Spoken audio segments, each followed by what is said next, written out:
તો રાજ્યમાં એસજીએસટી વિભાગે મોટી કાર્યવાહી કરી પાન મસાલા અને તમાકુના વેપારીઓ પર તવાઈ બોલાવી। અમદાવાદ સહિત રાજ્યના વિવિધ શહેરોમાં 27 કરદાતાઓના 41 સ્થળોએ દરોડા પાડવામાં આવ્યા હતા। તપાસમાં બિલ વગરના વેચાણ અને રિટર્નમાં ટર્નઓવર છુપાવ્યાના પુરાવા મળ્યા છે।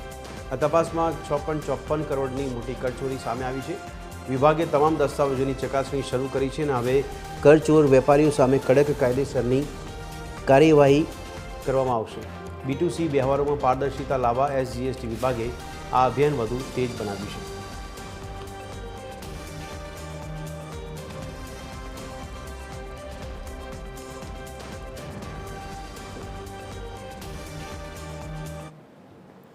આજ અંગે વધુ વિગત આપી રહ્યા છે અમારા સંવાદદાતા મૌલિક ઉપાધ્યાય। મૌલિક, જણાવશો એસજીએસટી વિભાગ દ્વારા કયા પ્રકારની કાર્યવાહી કરવામાં આવી છે, કેટલા કરદાતાઓની તપાસ હાથ ધરવામાં આવી છે અને હજી આ તપાસ યથાવત છે કે કેમ, કેવા પુરાવા સામે આવી શકે છે?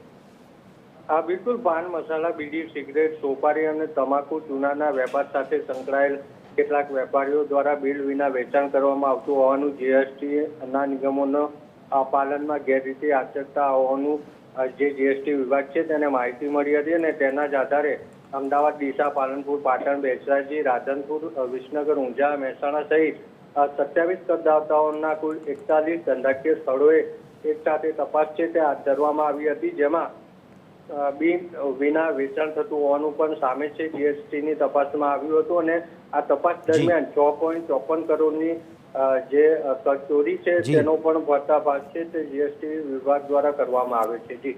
જી મૌલિક, ધન્યવાદ સમગ્ર માહિતી આપવા બદલ।